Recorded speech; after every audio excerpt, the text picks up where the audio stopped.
Hey, I'm Cameron. And I'm Jordan, and let's crash the mode. Alright, today we're going to be talking about how Pokemon is nightmare fuel. It's kind of screwed up. Yeah, it really is, and it's very, very interesting that, I still consider it, child's franchise. Yeah, so let's talk about why it's screwed up. And why it is, in fact, nightmare fuel, especially if you're a kid playing that. Well, the first part is many people have talked about, it's glorified dogfighting. And two, in addition to the glorified dogfighting, and it being encouraged by the world, the whole world is being based on Pokemon and what they could do for humanity. Yeah, well, they're basically It's basically slave labor. You beat them into submission until they do what you want. It's never a you walk up to them and you convince them to become your Pokemon. It's you beat them. You force them into slavery. That is true. It's a lot darker when you say it like that, but that is the whole point of this, so noted. And also, no one's sure what actually happens in the Pokeball. So that's a whole other thing altogether. Yeah, so they fight all the time, and they're used for everything. This was already off to a bad start. And then on top of that, they can pretty much be anything. Nothing is really safe. Because you have Pokemon that can transform, Pokemon that come out of other objects. It's very creepy. It's like everything is a Pokemon, or it's like you have human-like Pokemon, was it Machop and Hitmonlee and Hitmonchan, Hitmontop, Jinx, Mr. Mime, and then you have Voltorb, who's like a Pokeball. Yeah, and it's like these things are supposed to be the same species, and Voltorb commits suicide and stuff. Yeah, and it's very weird and. It seems like a hellish world, really. We'll get into just how hellish it gets. So, yeah, you have that. You have, the glorified dogfighting, that they could be anything, that they could use for everything. And then you get to the Pokédex entries, which, yeah, maybe you can take with a grain of salt, but if we're led to believe that they're true, this is a fucked up world. Where do we even begin with this, man? Why don't you kick us off? Okay, well, let's start off with Spoink. Which is a horrible name. Yeah, but it sounds so innocent.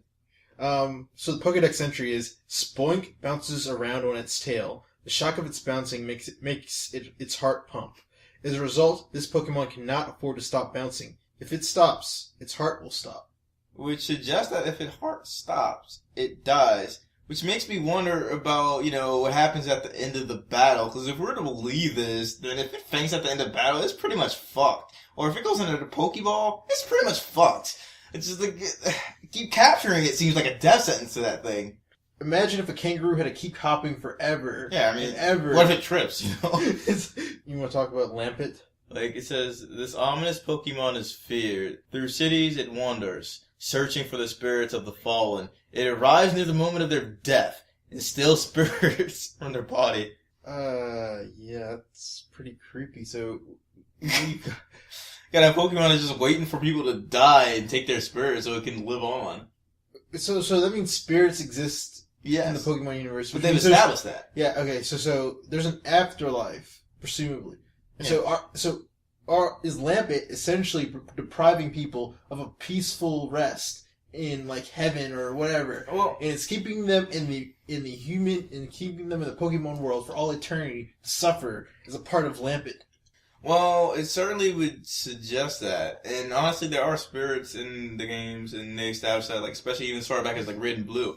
And, with the channelers being able to speak to them and them being, possessed by ghost Pokemon. And let's talk about that, though. Lampet is a ghost Pokemon, and when some of these entries, most of these disturbing entries come from ghosts. The fact that ghost Pokemon exist is gotta be horrifying to people. Because there's the whole thing with death in ghost Pokemon, So, how about Gengar? One of the famous ghost Pokemon. What do you think about that? Okay, it's Pokedex entry. Sometimes, on a dark night, your shadow, thrown by a streetlight, will suddenly and startlingly overtake you. It's actually a Gengar running past you, pretending to be your shadow. To steal the life of its target, it slips into the prey's shadow and silently waits for an opportunity. On the night of the full moon, if shadows move on their own and laugh, it must be Gengar's doing. So we've got monsters hunting people now. Yeah. This is a dangerous world. I kind of understand why you're beating Pokemon as a mission. You need protection from Gengar. Yeah, among others. See, I mean, this is nightmare fuel right there. Like, it's great. Let's see. How about Duskull? Duskull can pass through any wall, no matter how thick it may be. Once this Pokemon chooses a target, it will doggedly pursue the intended victim until the break of dawn. If it finds bad children who won't listen to their parents, it will spirit them away, or so it is said. It loves the crying of children. That's disturbing. Yeah. So, horrifying version of Santa we've got going on here. Yeah. And even more messed up when, like, when you turn 10, you're pretty much considered an adult in that world. You're allowed to travel. That's even more horrifying, because, there's a lot of kids out there in the Pokemon world. And then, the next entry is, just as bad. Drifloon, it tugs on the hands of children to steal them away. It is whispered that any child who mistakes Drifloon for a balloon and holds on to it could wind up missing. So, Pokemon that will get you if you're a kid, because you disobey your parents. Or disguising itself as a balloon. And kids like balloons, right? So, just have a balloon going out your day and they can drift you off. We're talking about this they're inanimate objects, they're everywhere, man. Yeah, you're fucked. It's a dangerous world. It's amazing that some people make it to adulthood. That may be a reason we only see a lot of kids in these games. Well, yeah. That may be it. That's a theory that no one has really talked about. The mass murder of, children and maybe a lot of them not making it to adulthood. There you go. And how about the classic Cubone? We all know Cubone from, Red and Blue, and how, its mom was a Marowak that you fought, that was, I believe by Team Rocket. But, let's see its Pokedex entry. It pines for the mother it will never see again. Seeing a likeness of its mother in the full moon, it cries. The stains of the skull it wears are from its tears. It wears its mother's skull, never revealing its true face.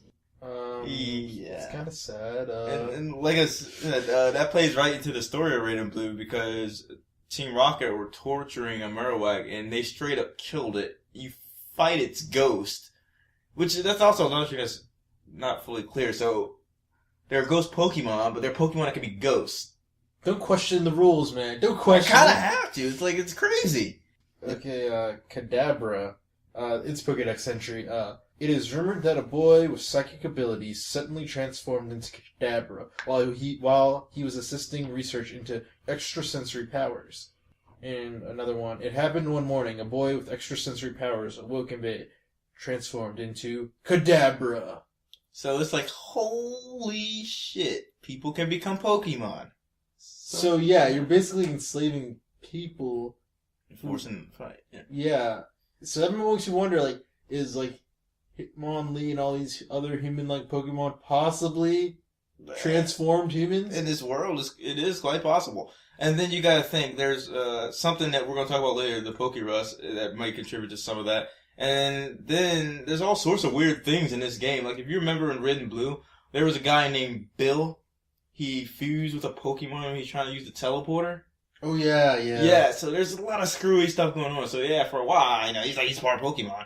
But speaking of Pokemon that can turn into human, let's talk about Yamask, perhaps one of the most disturbing Pokemon out there. Alright, so, with Yamask, it says, these Pokemon arose from the spirits of people interred in graves in past ages. Each retains memories of its former life. Each of them carries a mask that used to be its face when it was a human. Sometimes they look at it and cry. That is fucked up! I don't understand how you could be a Pokemon trainer, capture one of those and go you know what? You're gonna be my Pokemon. You're gonna do what I said, what I want, however I want, fight whoever I want. I don't care if you got memories about, I was married and I was a professor. Got some children and all that. I mean, you can just see how this goes. It's I had a life. My name was Bob. I was no, your name is Yamask. It was Bob. But when you actually think about it, the implications are just horrifying. Because now you have this creature that cannot pass on to the next world. It is forced to be a Pokemon. It can see its face. It retains all of its memories. And it knows that it is enslaved. Forced to fight for the rest of its life. And there's also just weird stuff going around Pokerus. It's just the virus that transforms Pokemon and lets them evolve faster. And it's very, very unclear. It's just a theory, like from some people that Pokerus may be affecting like the human population, which is why like the kids seem to be really, really advanced. Why some people might be turning into Pokemon, stuff like that. Because it's kind of unclear what a Pokemon actually is, since there's so much variance.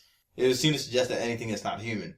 But at the same time, they make reference to real world animals in there too that are no longer present in that world, which would suggest maybe the Pokerus turned them into Pokemon, and that's what's been going on, which is also disturbing because it's like, well, what does that say about humanity in today? What eventually happens to them? But yeah, so it just seems crazy because you have Pokerus affecting the world, and you have a whole universe that's created by Pokemon, and then you got to think, right? It's a pretty disturbing universe, though. I think it goes over a lot of people's heads how creepy it really is. Oh yeah, because it just seems innocent and fun. You know, it's just like, oh yeah, it's just this kid's game. It's all right, nothing wrong in there. Hopefully the next Pokemon X and Y will provide us with a little more nightmare fuel. I hope it does. And I think it will. Because Black and White had upped it. Just a little bit. Alright. So yeah, this is why we consider Pokemon to be nightmare fuel. I'm Cameron. And I'm Jordan. We just crashed the mode.